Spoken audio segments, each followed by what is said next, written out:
Good morning, everybody. Wow, we've got 9 watchers out there. We've got GRA 2057. What's the first one I saw in the chat here? Todd Armstrong, Trackside Action, Kevin Brown. Oh, good morning. We've got Brother Dan in Springboro, Ohio. And Pete Motley, my neighbor just across the way. Well, a few miles. How's everybody doing today? Mom's probably watching. Hi, Mom. So what's everybody up to today? It's not raining here at the moment, although I hear there's rain coming tonight. That's pretty normal for Portland. Dwight, Curly Express, welcome to the show. Good morning. Good lunchtime to East Coast people. Let's see. We got, we don't have anybody who said anything from outside of there. Hello, Dwight. And you see, I got a slightly different view today. There's the world. There's right there. Right there. The U.S., South America, Asia, Australia. Then if I move my head, the rest of the world. Yep. From Great Northern JJ World Headquarters, coming to you live on Saturday, March 15th. This is Rocky Off the Rails. And if we go over, transition over here, briefly say hello. There's Rocky right there. Let's everybody wave to Rocky. Hi, Rocky. All right. Yeah. So what do we got in store for everybody today? Oh, Rocky's right here too. Look at that. There's a Rocky on my shirt. And there's more Rockies. Lots of Rockies here. Okay, I'm wearing my hey. It's Closet Branch. Welcome out there in the East Coast. Yeah, it's rocky weather in the Midwest. So yeah. And it's heading east. So okay. So what do we got going on here today? It's episode 29. We're doing something a little different today. If you saw in the key thumbnail,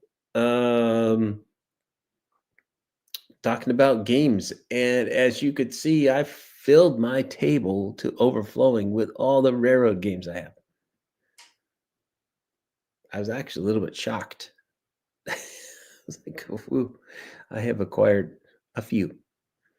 But today, we're really only going to talk about a couple, and only so that we can hook people in.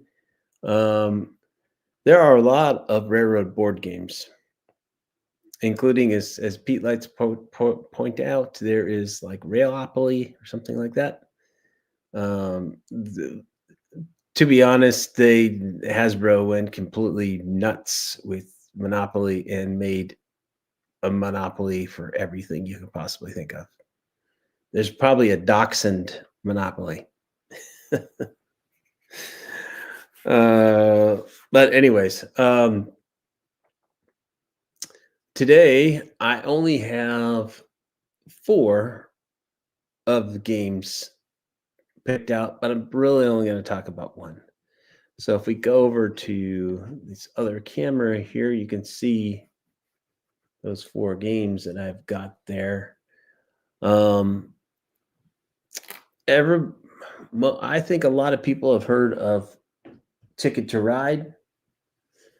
Um, that's a fairly old game now. I mean, it was the International Game of the Year in I don't know which year. Can't read that. It's too far away. It says 2004. And in Spain, it was 2005. So 20 years ago. So it feels new to me, but the Three Stooges Monopoly. Let me get that banner off of there. Let's get that banner off of there so we can highlight comments. The Three Stooges. Yeah, yeah, yeah, yeah. Wise guy. Okay. So it does ya? Okay. Enough of that. We could go completely off the rails again. Where's Ben Ben? Can't mention Dachshund Monopoly without him. There's lots of dachshunds in the world. So, including lots of different flavors and colors. Yeah, so Rail Baron is practically ancient then. Yes, Rail Baron was copyrighted by the Avalon Hill Company in 1977. So says my aged copy of it. So I've had this for a long time. I don't know when exactly we bought this, but we did play it as a family, probably in the early 80s. I don't think we did it in the late 70s. I don't even recall who bought the game. I might have bought it. My dad might have bought it. I can't remember, but I have it now. Anyways, I have some evidence that we played this game together, and we played it, the few of us. I mean, there's still some paper evidence of writing down players. Yeah, maybe we even played a 5-player game at one time. There's another post-it note in here where we played with 4 people. My dad's friend, Don Bigley, my dad, and myself and my brother. And apparently in this game, it looks like Dan won the game, according to this. We also went through and made variants of this thing, and we had all kinds of things that we did. We played the heck out of this game. And I even tried to play it myself, 6 players at the same time, and limited luck there. But yeah, even one of my oldest friends, Elman Myers. Other things I found in there. Let's switch views here, shall we? Let's go to the main camera so I can show this. Here's a great piece of old news. The ICC nearing decision on Western Railroad merger. This was the announcement of interstate commerce would link Missouri Pacific, Western Pacific, and Union Pacific all together. So 1982.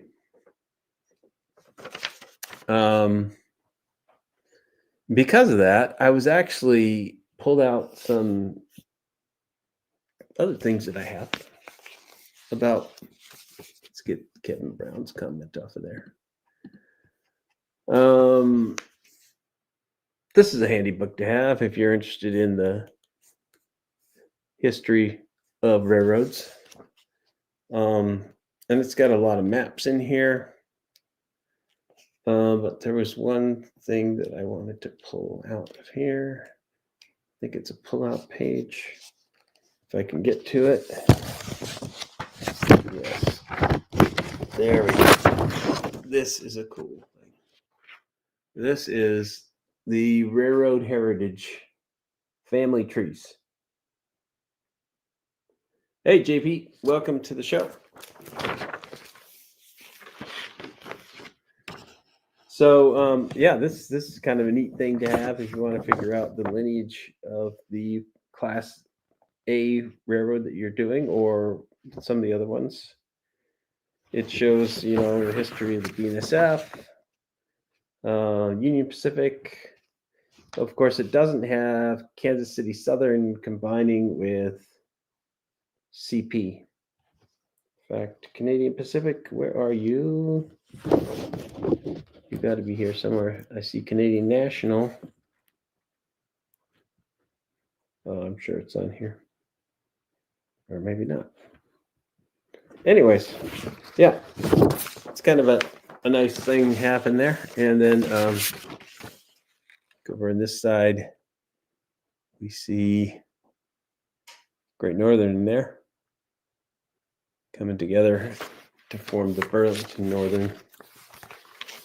The other thing that's cool about having these railroad maps is that it gives you some ideas for, like here's BNSF's predecessors. This shows you where railroads ran and what things came together to form the BNSF as it was known when this was published, 2018. So it's already out of date because we still have another merger to go, right? There's other things you could get. This Mike Walker's,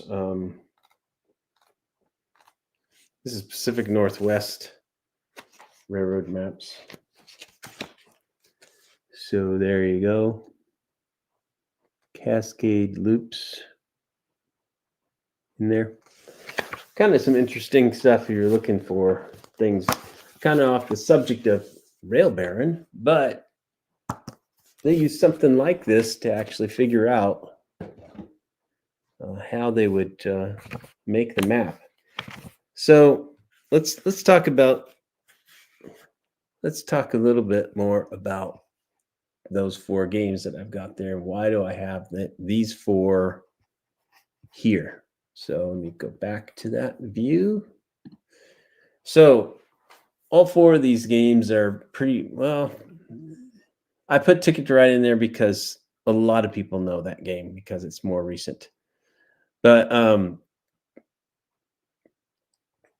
you've got Rail Baron, which was the first rail game that I remember playing. The next one up was I don't know if I bought. I think I got Empire Builder, and Empire Builder, along with the British Rails version, was the two first versions of what is known as crayon rails. So there's a map of the United States. They have a map of the United States in there, and then you get some cards and destinations, and you try to build a railroad yourself. It's free form. And they have versions of that for Britain. They have versions of that for China. They have Russia rails. They have India rails. They have rails on the moon. They have rails on Mars. That was done by a company called Mayfair Games. Mayfair Games is now out of business, as a lot of the board game companies were. Avalon Hills is still out there, owned by Hasbro. And some of those games are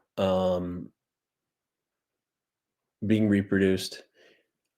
The second one up there, that was 1830, and that was something that Avalon Hill. So Avalon Hill is a game company, and they said a Monarch Avalon company.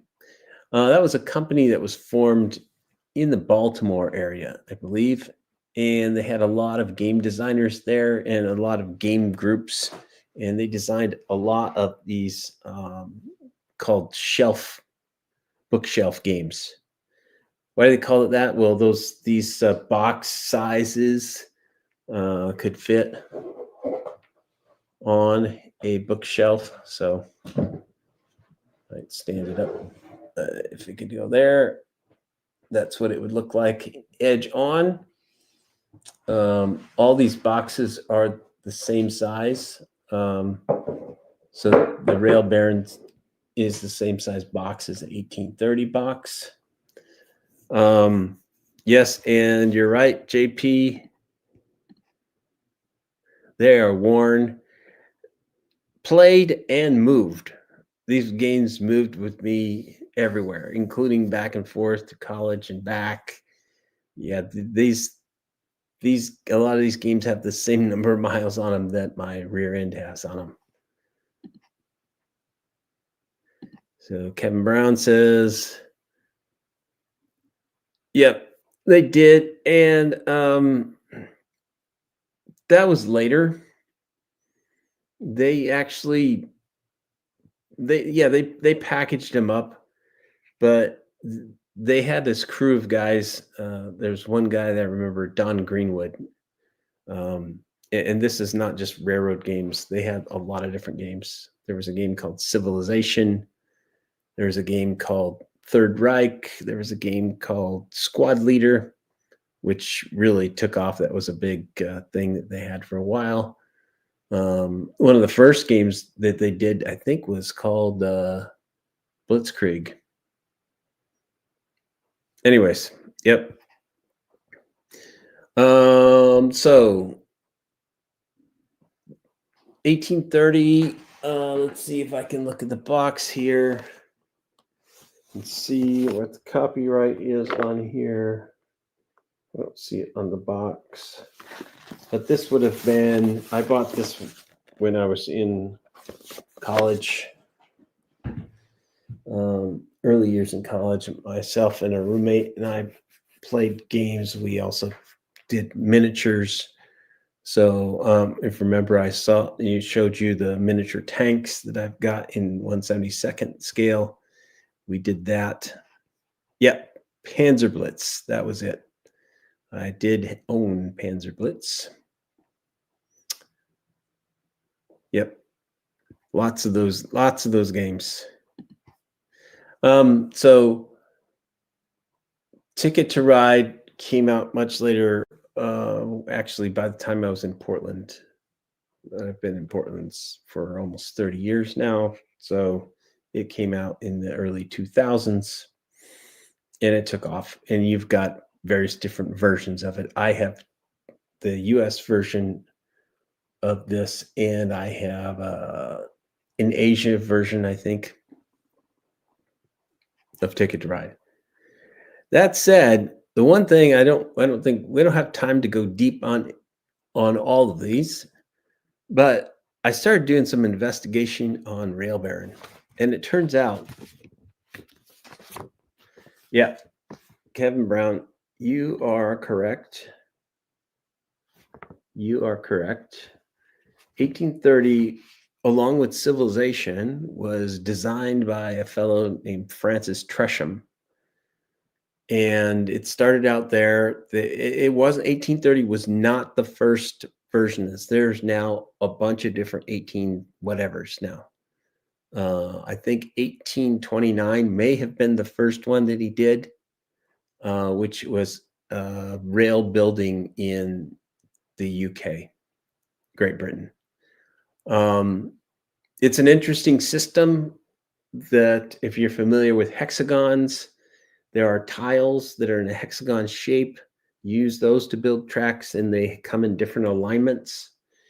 And then you're able to upgrade those over time, so you can take a straight track and turn it into a turnout or all kinds of things. And you go through different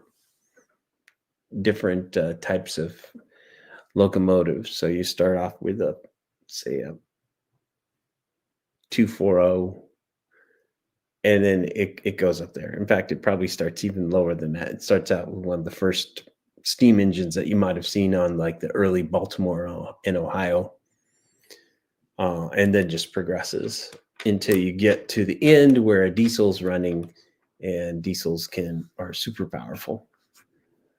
And there's also in that game also interests me because I like kind of economics. There's a stock market in there, so you're really financing your railroad. You're earning money, and you're trying to sometimes manipulate the stock market, manipulate other people's stock market to try to crash their company. All kinds of stuff. It kind of brings in really that flavor that it says on the game, which is it's the game of railroads and robber barons. So, if you watch the show Hell on Wheels, TV show, kind of captures some of that rail baron, robber baron kind of notion, cutthroat, gunslinging, frontier era stuff. Let me get back to, yep. They spawn so many games, and like I said, I didn't count them, but when I pulled all my railroad games out of my closet here in this room, they covered this table, and this is my gaming table. The top of this table here, you can see it's got leaves. If I get my hand in there, over here somewhere. Yeah. Oh, I'm on the wrong side. Here, see there's 4 leaves. This tabletop comes off of here, and there's a felt top that we can play games on. Let me get back to Dwight, because Dwight has said some stuff.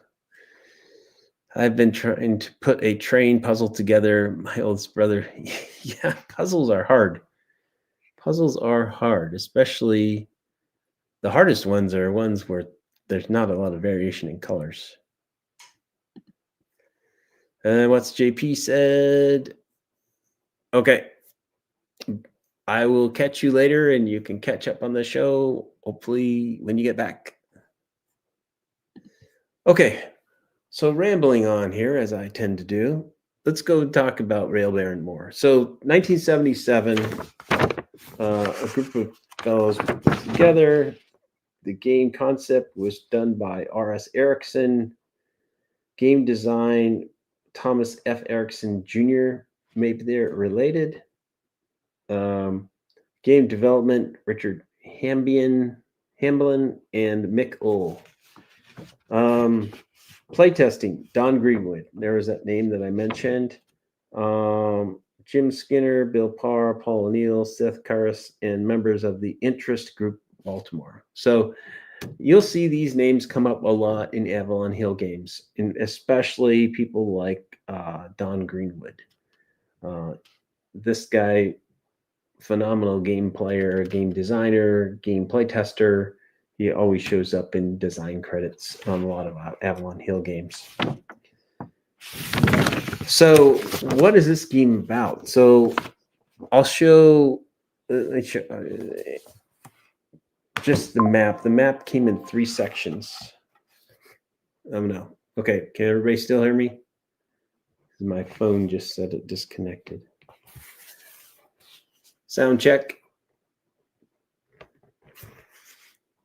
I'll continue on until I see that. But okay, so here we got game board. There's one of 3 sections. You got the northeast section and the southeast section here. Okay, good. We got sound. I don't know why my phone and OBS have been. But anyways, this is the northeast. And if we look, let me switch views so we can get close up on that. So if we look at this, in that northeast area, it's a little bit constrained, but you've got all the way up to Portland, Maine, Boston, Albany, New York City, Philadelphia, Baltimore, Pittsburgh, and Buffalo up in that northwest corner there. And then it goes over the north central is over here. So you've got Detroit, Lake Erie's there. Okay, but you see on there, it's actually got a representation of where the railroads went, and historically a lot of the railroads. So, and it does it a lot of it is pre-big merger. So Pennsylvania Railroad is there. It's not Penn Central. It's not Conrail. It's not CSX in Norfolk Southern. All those are discrete, separate things. And there's about, I think, 28 separate railroads. So those are in cards. And of course, I've got my favorite one on the top. Hello, Rocky. So each one of these is kind of like a deed or a share, you could say. People are able to buy these. And the goal is to make money, make lots of money. Here are some things common to the era, right? These old ponds, right? Ponds and colored chips. Each person would pick a color. They'd get $20,000 in cash, and they would roll 3 dice, and then that would help them select where they start from. So you're basically running your train from city to city across the US. You're running it on rails, and all the rails start out as being owned by the bank at the beginning. So you might run from Philadelphia to Pittsburgh on the Pennsylvania Railroad. That would be a fairly fast trip. You're usually going from region to region. There are 7 regions on the map: Northeast, Southeast, North Central, South Central, Plains, Northwest, and Southwest. So let's put up my favorite area here, followed by basically the whole West Coast, where I have spent my life living, including down up here, right over here, Flagstaff. That's probably Seligman or Ash Fork right there, where called the Peavine goes down. That Santa Fe goes down the Peavine to Phoenix from there. So that's how that railroad goes. And if you're a trucker or you travel the road, I-40 generally travels this route along most of that in the Southwest. So let's see what Kevin says. He says, I'm guessing the era represented 40s to the 50s. Yeah, more or less, although they kind of fudge it a little bit because, they've got these cards that represent, you start off basically what they call a freight train. And the freight train just means how fast you can move. So movement is done by rolling dice. So there's a lot of chance in here. You roll the dice. If you get what's known as boxcars, right? Double sixes, you're allowed to roll the red die as a bonus. Now, you can upgrade your train engine to express for 4,000. And then that means anytime you roll any kind of doubles, you'll get to roll the extra die. Or you could go and get a super chief. And the super chief allows you to roll the bonus die every turn. So you get a third die. So instead of random between 2 and 12, now you've got random between 3 and 18 dots on the board that you can move. So as you move, you want to go from your start city to your destination city you then get money. So how do you get money? Well, this is where it gets. It was harder back in the day.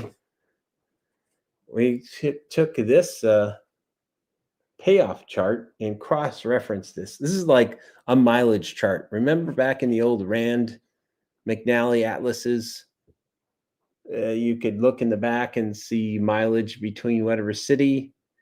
Well, this is the same concept, but you cross-reference and you don't get miles traveled, you get money in thousands of dollars. So if I went from New York City, I'll find that on here, and I scroll way down to Los Angeles, and that is $31,000 for making that run. I think the largest run would be,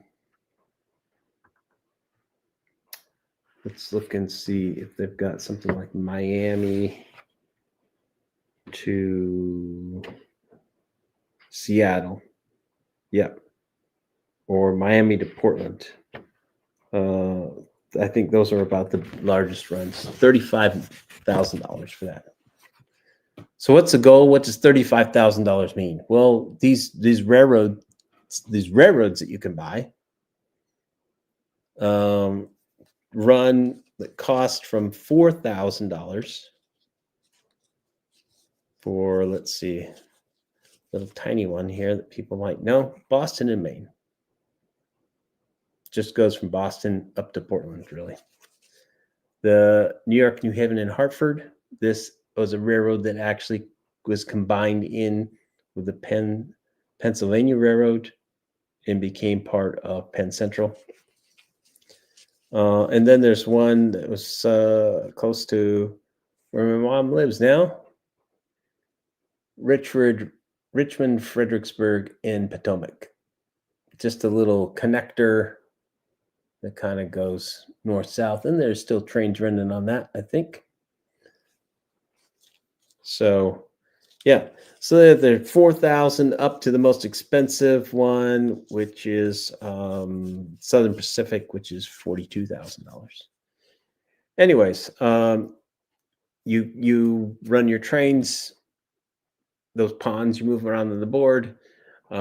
Each turn what do you spend your money on? One, track fees. So every turn you go and you have to pay $1,000 in the original rules. If you ride on another player's railroad at the beginning, you pay them $5,000. So you try to avoid doing that. And that's the reason why you buy these railroads, is to try to, it's kind of like Monopoly, right? You try to block people out, or they have to pay you rent or track fee to use. And then let's see, let's go over to just share the desktop here.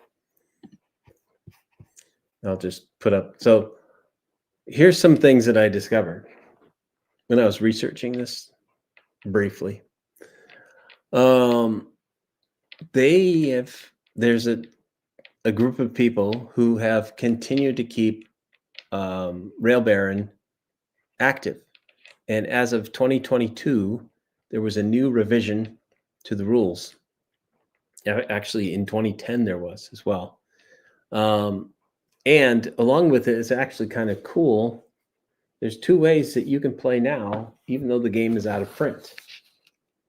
So they include maps. So this is a 6-part section that I printed out just this morning. Colors are a bit off, but you could tape this together and make your own map. You've got your own rules. You could print off the game pieces, get some money steal it from Monopoly or something. Or if you have another Avalon Hill game, like all this Avalon Hill money, it's all the same. It's all the same. It all looks kind of like that. Even the stuff in 1830, yeah, it looks like that. And it goes in denominations from 50,000 to 500. Not quite the same as Monopoly. I think Monopoly tops out at what, 5,000 and goes down to $5. It's just a zero moving. So these rules are here. They include some alternate rules that weren't in the original one and some clarifications.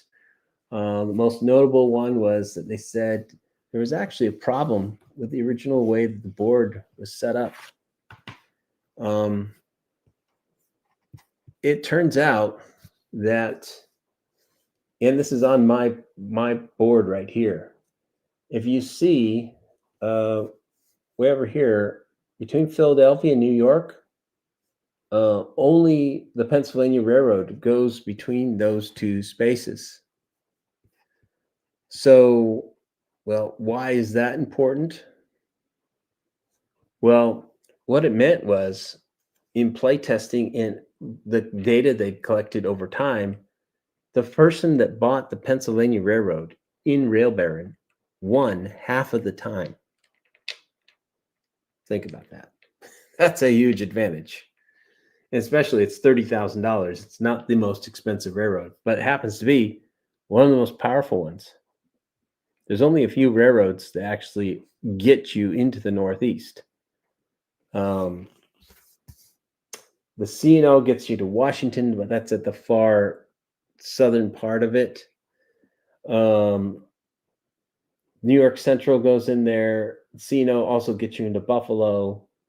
But it's really New York Central, Pennsylvania, and Baltimore, Ohio were the only three that get you into the Northeast. So you could really get locked out and then end up having to pay $5,000 or later in the game $10,000 to an opponent.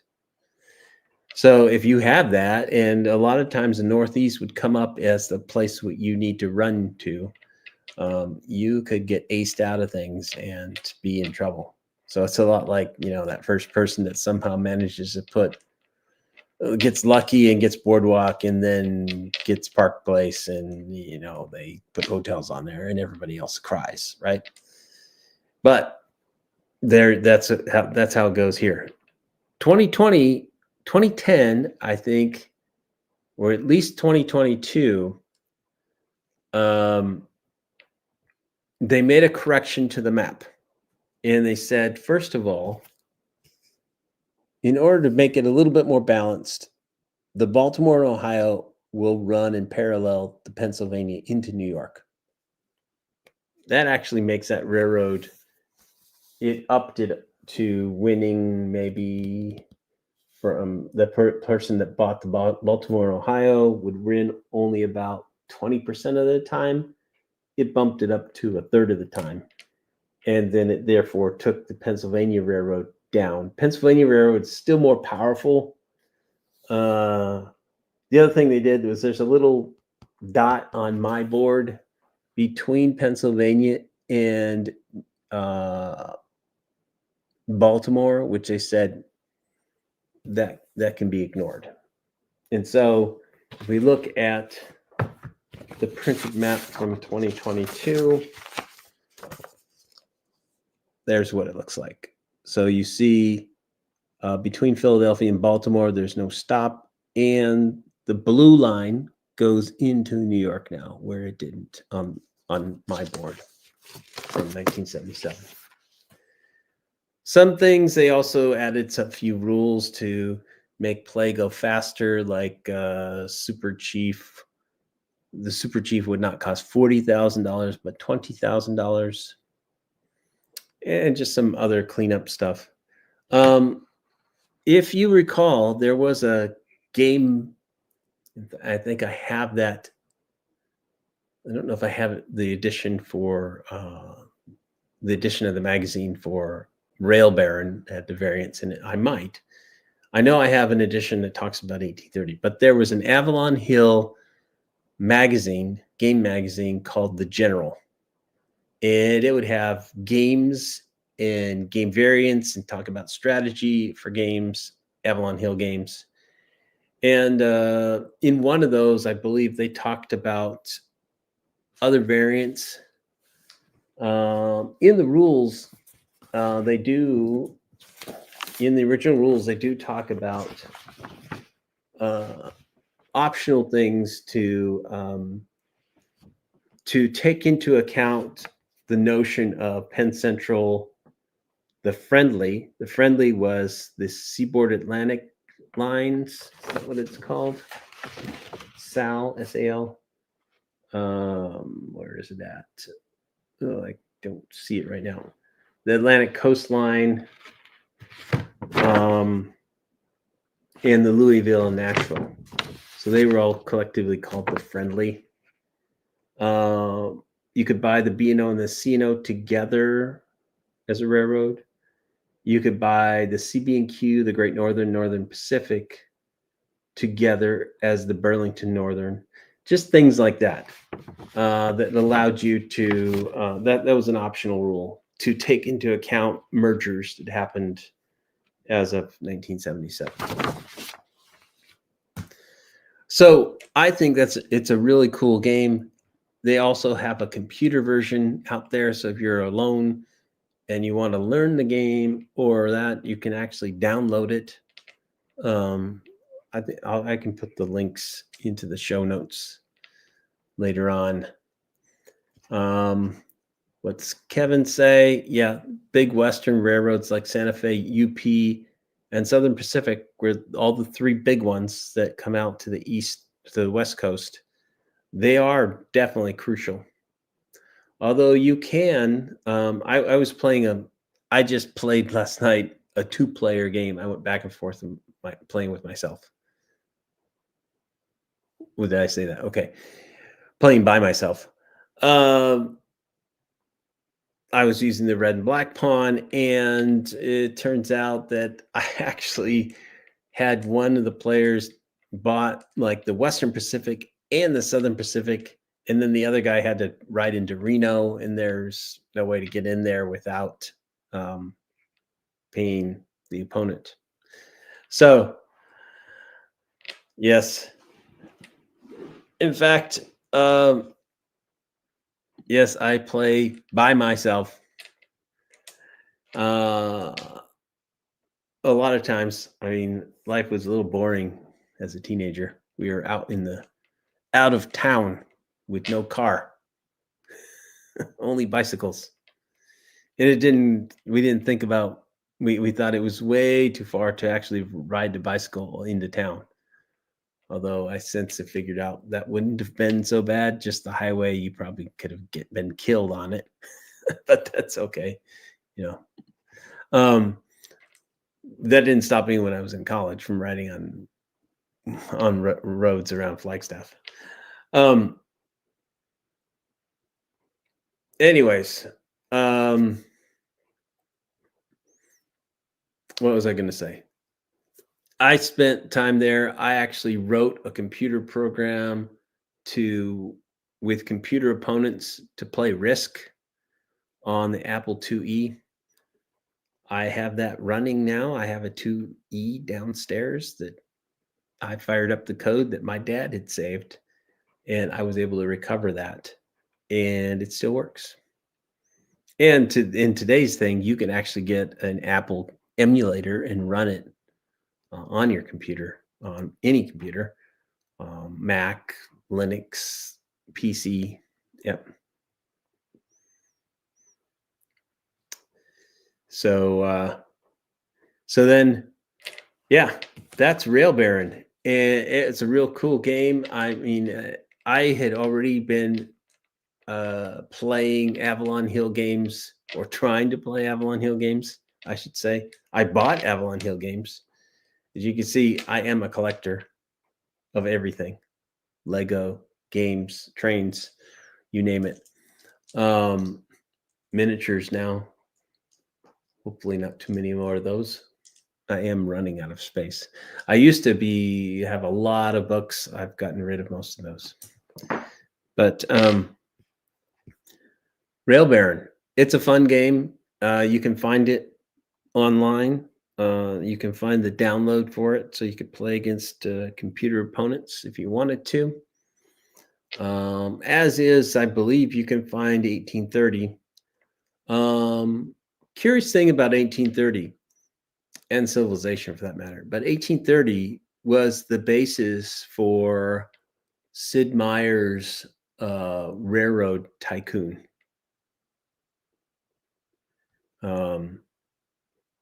So that his Sid Meier's Railroad Tycoon and Sid Meier's Civilization both had basis in those in Avalon Hill making those two games, 1830 and Civilization, popular. Both those games originated. I think both Civilization and 1830 were both developed by Francis Tresham, that game designer who lived in the UK. But yeah, a little bit of history about that.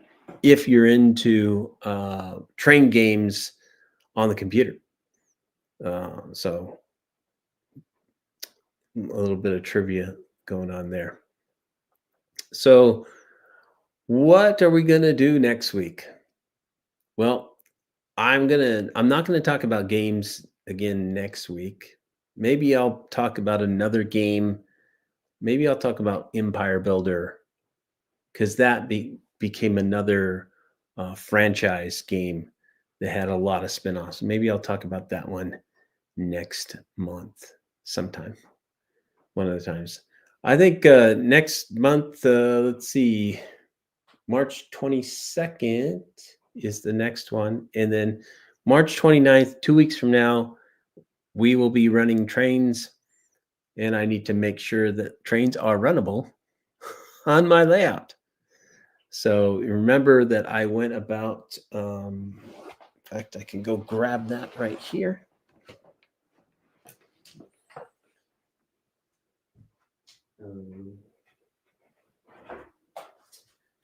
It's the easiest way to pick that up. Go grab this big breadboard. I've got the main camera on, so I am testing out this relay. I went and bought a power supply, one of these changeable power supplies. You can dial it up all the way up to 30 volts and down to 3 or less. So the whole point of having the relay was to actually separate, and so I can control on and off of some of the staging tracks from a control panel, and then trigger that with a lower voltage, a separate voltage from the control panel switches. So I don't really necessarily have to have the DCC signal going through all these switches. It can be separated there. Why? Well, that's just because that's the way I did it. And it also means that I don't need to have bus wire traveling all around to be able to do that. I think somebody, who's it? Todd Armstrong, I think he said he might use that same method to make some stuff on his layout. But Kevin Brown says, love me some Empire Builder. Yes. The Empire Builder was one of those games that amongst my friends in the gaming group, for whatever reason, of all the versions of the Crayon Rule games, I had that wired in my head. I could win that game 50% of the time myself, no matter how many players. So, not the other versions. There's Euro Rails, which I didn't win that often. There's British Rails, China Rails, India Rails. Yeah, there's a lot of different ones. And I will bring out the other ones that I have, that I own, when we cover that next month. But next week, probably we'll be going back to talking about train topics. Who knows? Maybe even talk about origin and mergers. Might be something that we talk about. Where did I put those books? So it's underneath this thing here. I might talk about one of two things. We might talk about origins of railroads. How did we get to where we are today? The other topic that's kind of interesting me is like how many different passenger trains ran out of Portland and Oregon. So, anyways, I think this about wraps this up. I don't have the capability right now to, I mean, we can go and look at the overhead camera. This overhead camera, we can see Rocky, we can see the top here, but I really would like to set up a camera where I could see most of the tabletop of this table here so that I could really walk people through gameplay or larger things where I need much more room than just uh, that small little green work pad that I've got usually. Okay, Kevin, thanks for joining the live stream. And yeah, I think wraps this up for this episode 29. Thanks everybody for watching. Like and thumbs up, like and subscribe, or thumbs down if that's your way. Uh, pass the word. Keep learning more stuff about trains. Enjoy your hobbies. And until next week or next time I see you, I'll be back. Yep, Dwight, I'll see you tomorrow on your stream. And other people should join Dwight on his stream. He's always got interesting things to talk about on Curly Express. If you're not a subscriber, go out there and subscribe to Dwight. He's got some great stuff that he shows, especially if you're interested in 3D printing, because he does a lot of that. And I don't have any of that. And I don't need another hobby myself, but I enjoy watching other people do it. So until next time, yeah. And he's got 2 trains running. There you go. And only occasionally stop, just like the rest of us. Okay. So until next time, thanks for watching. And this is Great Northern JJ, and I'll see you next week.